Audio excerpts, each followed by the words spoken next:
We're on the theme of pilgrimage. And little definition that we started off with, to be a pilgrim is to travel with sacred intent. To travel with sacred intent, whether it be to travel across the land, to travel within, to travel in our lives. Even today, with the snow and everything, coming here was a bit of a pilgrimage. So you travel with sacred intent. And ultimately, as I said before, all pilgrimage is a journey towards the eternal. All pilgrimage is a journey towards the eternal. And the reason we start, this is like, previously on pilgrimage. And the reason we start on a pilgrimage is because it's a response to a desire within us to go deeper in our lives. We follow the path that's opened up to us in our practice. We arrive, hopefully, in our practice at that peace which passes all understanding.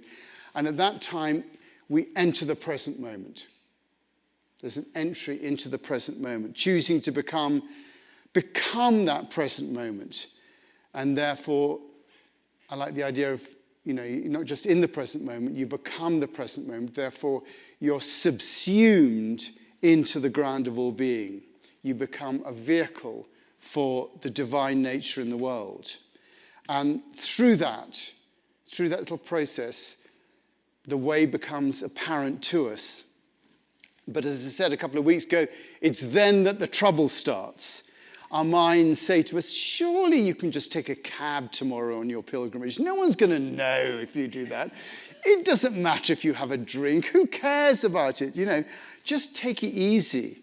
One drink won't make any difference. We have to make that choice between the infinite opportunities that our minds offer us. They can conceive us in making us more comfortable, more successful, or that relationship with the ground of all being, which is eternal. And in choosing the path of the eternal, in choosing that path, in choosing the way of Christ, in choosing the Tao, the Buddha way, the Buddha nature, we stay in our home, which is the present moment. And at that point, we begin to cooperate with the universe in revealing the path both to ourselves and to those around us. We become that light of the world as the divine nature shines through us. There's a shining that happens when you do that. And the experience we have of this, I think, is the experience of the mind seeing with the eyes of the heart. The mind begins to see with the eyes of the heart. We face the challenges and the temptations of the mind to make our lives easier for ourselves, and we have allowed the heart to become the author of our destiny. The heart becomes the author of our destiny. That lovely little quote from Ram Dass that I've used before. Ram Dass says, on your spiritual journey, you go from your spirituality being in service to your psychodynamics, and in other words, your heart being in service to your mind, to your psychodynamics being in service to your spiritual journey. In other words, your mind starts to become in service to your heart. And the mind at that point sees through the eyes of the heart. And that brings us, when that happens, we are brought to the experience of joy. When you arrive at the mind seeing through the heart, when you arrive at that point, you arrive at the experience of joy. When we let go of the mind wanting to make things easier and start opening to the heart, then joy begins to well up. I don't know if you have that experience when you're walking along and, you don't have to be quick in going anywhere. You're just enjoying the whole idea of walking itself. Sometimes when I come in, and I sometimes feel that as I walk into the office, almost like French song, as I walk along the Bois de Boulogne with an independent air, I can hear the girls declare, he must be a millionaire, he's the man that broke the bank at Monte Carlo. And that sort of experience that we have where you don't really care. You've broken the bank at Monte Carlo, your heart has won, has come through. And that's the joy that, and we do get little moments of it, but that's the joy that comes through when you arrive at that moment. It's the joy of just walking around, of not trying to control things or aim for a certain destination. It's the joy that nothing specific matters. Nothing specific matters because it all matters. Nothing specific matters because it all matters. Nothing really matters. Literally, it is the nothing that matters. Nothing really matters. It's the nothing that matters, and we feel the joy of that. And it's important to remember that when all's said and done, we're supposed to enjoy our lives. And the pilgrimage that is our lives. We're supposed to enjoy it. And I know that comes to a shock as we all spend most of our time struggling and complaining. But the truth of the matter is, it really is all about joy. There are lots of reasons for being alive and all our grand purposes, the need to transform consciousness, the need to transform the world. But without joy, it's all empty. We might as well be going through the motions because joy links us up to the deep nature of the divine, of God. It links us to that deep nature. When the heart is running the ship, there is joy. When the heart is running the ship, there's joy. Do you know, a few facts here. Joy is mentioned over 200 times in the Bible.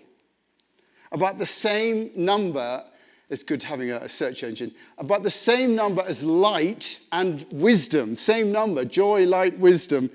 Grace is only mentioned 130 times, so you can see the order that is there. So it's really up there with some of the most important concepts. And it's not really mentioned a great deal. But, you look at some of those quotes, I have told you this so that my joy may be in you and that your joy may be complete. There is something essential about joy that completes us. That your joy may be complete. There's something that, gives us that sense that when you're feeling in that joy, there's nothing else that's needed. It completes us. Old Testament Nehemiah, the joy of the Lord is our strength. Now, joy, the meaning of joy, it is an exaltation of the Spirit. That's literally what it means. And it comes from the Middle English, from the Old French word joie, based on the Latin gaudium, which actually means to rejoice. That's where we get the word rejoice from. That's where it comes from. And people often talk about, happiness against joy. I came across a couple of good quotes for this. Oswald Chambers says, happiness depends on what happens. Joy does not. I like that. Happiness depends on what happens. Joy does not. And Peter Selhammer says, joy is that deep, settled confidence that God or the cosmos or the grounded being is in control of every area of my life. There's a trust that comes up in joy. And that, again, line from the Bible, Jesus came that we might have joy. And he clearly linked that joy in turning to God. And you can see that in the parables. All those parables, the lost sheep, the coin, the found treasure, all ends in joy. The kingdom of heaven is like a treasure hidden in a field. When a man found it, he hid it again, and then in his joy went out and sold all he had and bought the field. That's what we want to do. We want to sell all we have and we want to buy the field when we experience that joy.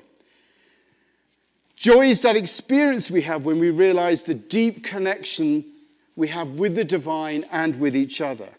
And when that connection is realized, it opens us up to a wisdom that has a body sensation that we call joy. Joy is a body sensation. It is a wisdom that has a body sensation. And that body sensation is commensurate to that old idea from Julian of Norwich, who said, in the end, all shall be well, and all shall be well, and all things shall be well. And the person added, he says, in the end, all shall be well, and all things shall be well, And if it's not well, then it's not the end. And I quite like that. She didn't say that, but people have added that on. That essentially we're looked after. That is that experience of joy. And all is right with the world. And that really is the message and promise of a spiritual life. And that's what we're about here in the idea of pilgrimage. Real joy comes from being at peace with your life so you can rest in love. You can rest in love. It is a falling into the depths. It is a deep connectivity with all things.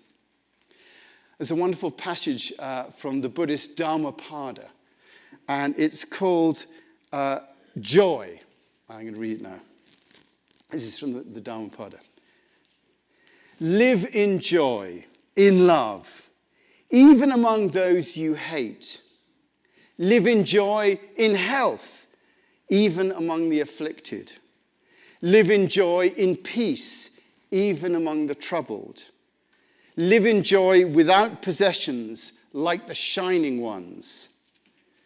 The winner sows hatred because the loser suffers. Let go of winning and losing and find joy.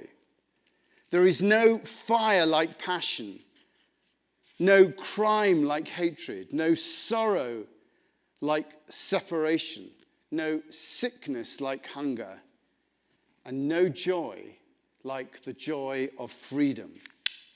Health, contentment, and trust are your greatest possessions. Health, contentment, and trust are your greatest possession, and freedom, your greatest joy. Look within, be still, free from fear and attachment. Know the sweet joy of the way. How joyful to look upon the awakened and to keep company with the wise. How long the road to the man who travels with a fool. I like that. How long the road to a man who travels with the fool. But whoever follows those who follow the way discovers his family and is filled with joy. Follow then the shining ones, the wise, the awakened, the loving, for they know how to work and forbear. Follow them as the moon follows the path of the stars. I think that's great. You know, you can find wisdom in all these different places, and they all come together in the same sort of way. And even that idea in that passage of the shining ones, when the mind sees through the eyes of the heart, then we shine. And joy is a sure sign that we are on the way, on the right path. I wonder how much joy, you know, I'm going to say here, don't you, that you experience in your life. Just worth doing a quick joy audit. You know, how much joy you experience. It is worth asking the question.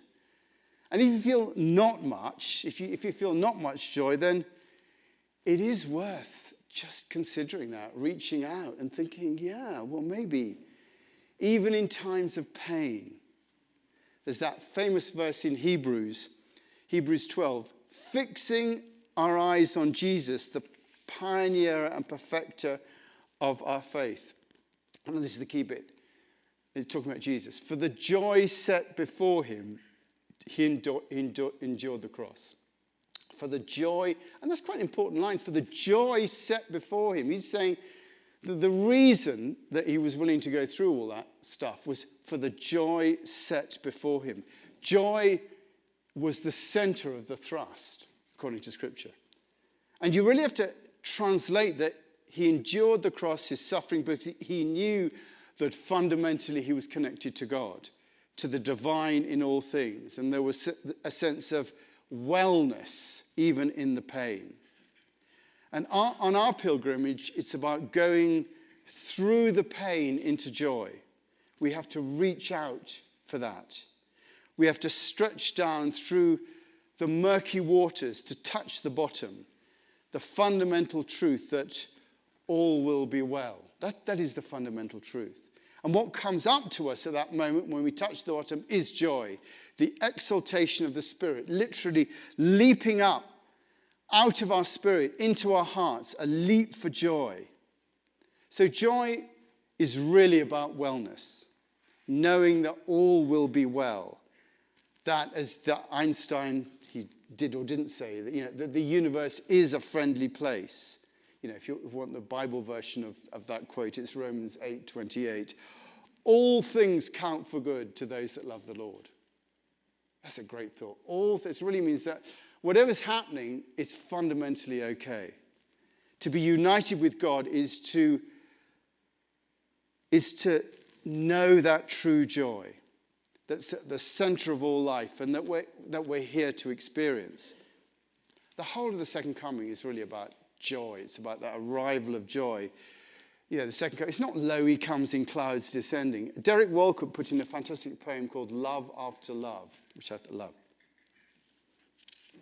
He says, the time will come when, with elation, you will greet yourself arriving at your own door, in your own mirror, and each will smile at the other's welcome and say, sit here, eat. You will love again the stranger who was yourself. Give wine, give bread, give back your heart to itself, to the stranger who has loved you all your life, whom you ignored for another who knows you by heart. Take down the love letters from the bookshelf, the photographs, the desperate notes. Peel your own image from the mirror. Sit, feast on your life. That idea of finally seeing yourself. That describes what it is to live in joy. When you greet yourself arriving, there is another word for joy, with elation. That is the joyfulness that Jesus is talking about. I've told you that so that my joy may be in you and that your joy may complete. And we get a hint of it in peak experiences, in samadhi, enlightenment, all those touches that releases divine energy and joy. The joy we feel in day-to-day life is a taster of that fundamental joy that expresses God within us. Joy to the world. I'm on the last page, so don't panic. When it's all over, joy. Shakespeare says, what's done is done. The joy is in the doing. What's done is done. The joy is in the doing. At the center of the eternal now, that sacred time, that present moment is joy, if we could but touch it, because all shall be well and all manner of things shall be well. Because the universe is a friendly place, because we are all connected through our consciousness, and there is order in our connectivity. That knowledge produces joy, and that joy is infectious. Once realized, it will spread like the shining ones.